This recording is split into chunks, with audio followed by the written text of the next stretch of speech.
ವೀಕ್ಷಕರೇ, ನಮ್ಮ ಚಳ್ಳಕೆರೆ ಟಿವಿಗೆ ಸ್ವಾಗತ. ಇಂದಿನ ಪ್ರಮುಖ ಸುದ್ದಿ.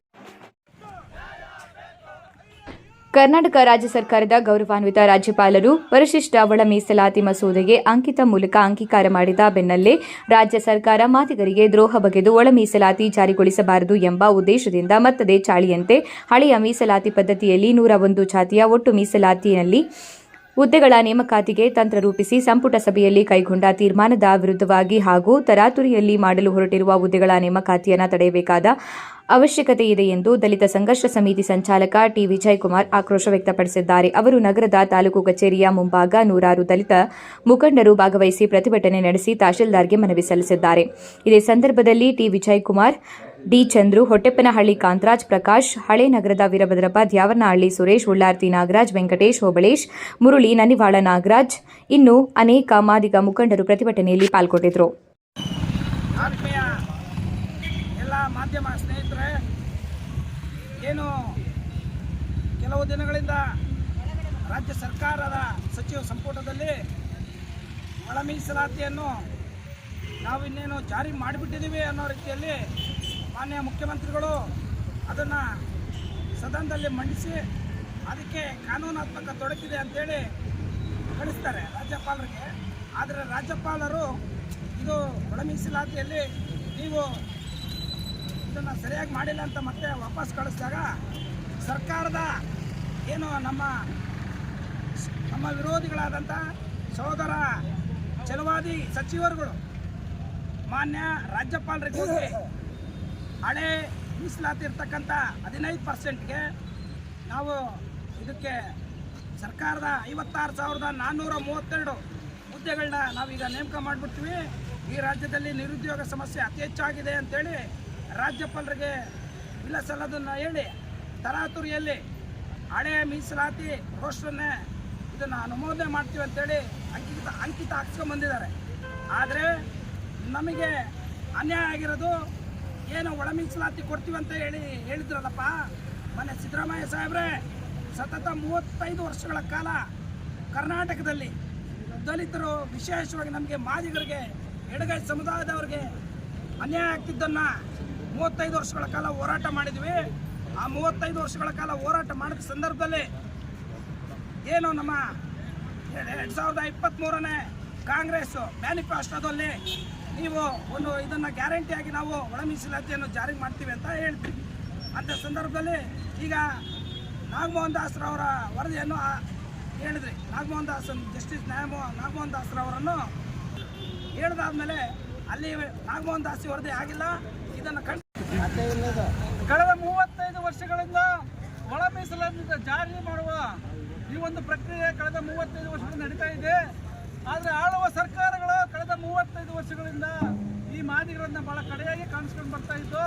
ಈಗ ಒಳ ಮೀಸಲಾತಿ ಫೈನಲ್ ಹಂತಕ್ಕೆ ಬಂದಾಗ ಅದಕ್ಕೂ ರಾಜ್ಯಪಾಲರು ಅಂಕಿತ ಆಡಿದಂಥ ಸಂದರ್ಭದಲ್ಲಿ ಒಳ ಮೀಸಲಾತಿಯನ್ನು ಯಾವುದೇ ಪದ ಎತ್ತಲೆ ಈಗ ಹಳೆ ರೋಸ್ಟರನ್ನು ಮೇಂಟೈನ್ ಮಾಡಿ 56,432 ಹುದ್ದೆಯನ್ನು ನಾವು ಜಾರಿ ಮಾಡ್ತೀವಿ ಅಂತೇಳಿ ಹೋಗಿರ್ತಕ್ಕಂಥ ಕಾಂಗ್ರೆಸ್ ಸರ್ಕಾರಕ್ಕೆ ನಮ್ಮ ವಿರೋಧ ಇದೆ. ಯಾಕಂದರೆ 35 ವರ್ಷಗಳ ಕಾಲ ಈ ಸಮುದಾಯ ಬೀದಿಯಲ್ಲಿ ಸಾವಿರಾರು ಜನಗಳ ಜೀವವನ್ನು ಕಳ್ಕೊಂಡು ಹೋರಾಟ ಮಾಡಿದೆ. ಆದರೆ ಒಳ ಮೀಸಲಾತಿಯನ್ನು ಒಂದು ಬಹುದೊಡ್ಡ ಹೋರಾಟದ ಕೂಗನ್ನು ಈಗ ಜಾರಿ ಮಾಡ್ತೀವಿ ಅಂತ ಹೇಳಿ ಆಳುವ ಸರ್ಕಾರಗಳು, ಅದಕ್ಕೂ ಕಾಂಗ್ರೆಸ್ ಸರ್ಕಾರ ಈಗ ನಮ್ಮ ಮೇಲೆ ಕೂಗೆ ಕೂರಿಸಿ ಇಲ್ಲ ಸದ್ಯದಲ್ಲಿ ಇದಾಗಲ್ಲ ಅಂತೇಳಿ ಹೇಳುತ್ತೆ. ಒಂದು ವೇಳೆ ಇದನ್ನು ವಿರೋಧಿಸಿ ನಾವು ಅನಿರ್ದಿಷ್ಟಾವಧಿ ನಿರಂತರವಾಗಿ ಈ 56,432 ಹುದ್ದೆಗಳನ್ನು ಯಾವುದೇ ಕಾರಣಕ್ಕೂ ಜಾರಿಯಾಗಕ್ಕೆ ಬಿಡಲ್ಲ. ನಾವು ನಮ್ಮ ಪ್ರಾಣ ಹೋದರೂ ಕೊಡೋದವೆ ನಾವು ಅನಿರ್ದಿಷ್ಟಾವಧಿ ಧರಣಿಯನ್ನು ಮಾಡ್ತೀವಿ. ಈ ಕಾಂಗ್ರೆಸ್ಗೆ ತಕ್ಕ ಪಡ ಕಳಿಸ್ತೀವಿ ಅಂತೇಳಿ ಹೇಳ್ತಾ ನನ್ನ ಮಾತನ್ನು ಮುಗಿಸ್ತಾ ಇದ್ದೀವಿ. ಜೈ ಫಸ್ಟಿಗೆ ಯಾರು ಮಾತಾಡೋದು ಇವಾಗ ಈಗಾಗಲೇ ಕಳಿಸಿ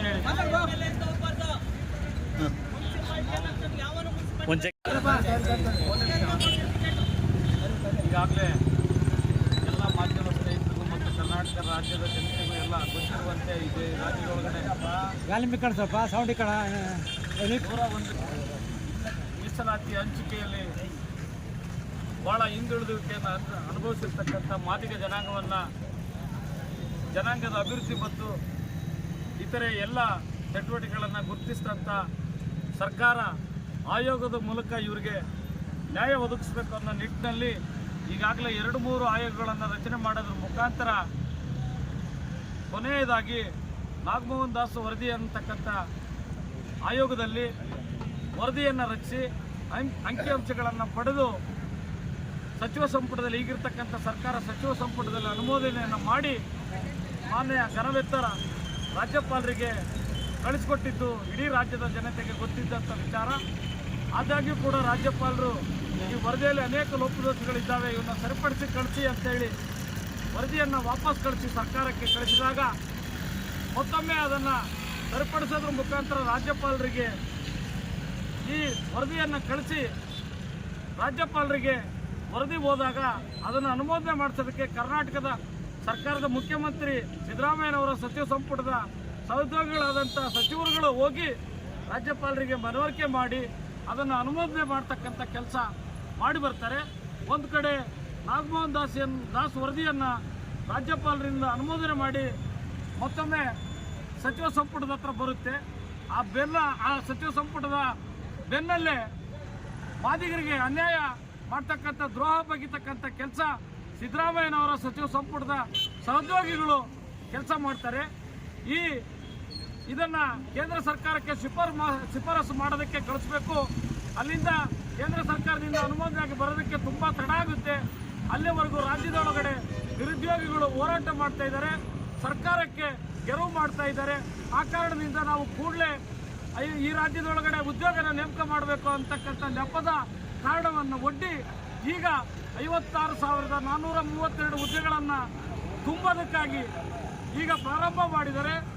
ಆ ಪ್ರಾರಂಭದಲ್ಲಿ ನಮ್ಮ ಜನಾಂಗದ ಪರವಾಗಿರ್ತಕ್ಕಂಥ ಸಚಿವರುಗಳು ನೀವು ಹೊಸ ಮೀಸಲಾತಿಯನ್ನು ಜಾರಿ ಮಾಡೋವರೆಗೂ ಇದನ್ನು ನೇಮಕ ಮಾಡಬಾರ್ದು ಅಂತೇಳಿ ಹಕ್ಕೊತ್ತಾಯನ ಪಡಿಸಿದಾಗ ಅಲ್ಲಿರ್ತಕ್ಕಂಥ ಸಹೋದ್ಯೋಗಿಗಳು ಸಿದ್ದರಾಮಯ್ಯನವರ ಸಹೋದ್ಯೋಗಿಗಳು ಅದನ್ನು ಒಪ್ಪದೆ ಒಳ ಮೀಸಲಾತಿ ಜಾರಿ ಮಾಡದೆ ಹಳೆ ಪದ್ಧತಿಯಲ್ಲಿ ಏನು 101 ಜಾತಿಯ SC ಜನಾಂಗದವರಿದ್ದರು ಅವರನ್ನು ಒಳಗೊಂಡಂತೆ 15% ಮೀಸಲಾತಿಯನ್ನು ಹಂಚಿಕೆ ಮಾಡೋದ್ರ ಮುಖಾಂತರ ಈಗ 56,000 ಹುದ್ದೆಗಳನ್ನು ನಾನು ಭರ್ತಿ ಮಾಡ್ತೀವಿ. ಹೊಸ ಮೀಸಲಾತಿ ಕೇಂದ್ರದಿಂದ ಅನುಮೋದನೆಗೊಂಡ ಮೇಲೆ ನಾವು ಅದನ್ನು ಅನುಸರಿಸೋಣ ಅಂತ ಹೇಳ್ಬಿಟ್ಟು ಈ ರಾಜ್ಯದ ಮಾದಿಗ ಜನಾಂಗಕ್ಕೆ ಅನ್ಯಾಯ ಮಾಡೋಕ್ಕೆ ಹೊರಟಿದೆ. ಆ ಕಾರಣಕ್ಕಾಗಿ ರಾಜ್ಯದ ಉದ್ದಗಲಕ್ಕೂ ನಾವು ಮಾದಿಗ ಜನಾಂಗದವರು ಕಾಂಗ್ರೆಸ್ಸಿನ ನಡೆಯನ್ನು ಪ್ರಶ್ನಿಸಿ ಮತ್ತು ಈ ನೇಮಕಾತಿಯನ್ನು ರದ್ದು ಮಾಡಬೇಕು ಅಂತ ಹೇಳ್ಬಿಟ್ಟು ಕಾಂಗ್ರೆಸ್ ಸರ್ಕಾರಕ್ಕೆ ನಾವು ಪ್ರತಿಭಟನೆ ಮೂಲಕ ತಿಳಿಸ್ತಾ ಇದ್ದೇವೆ.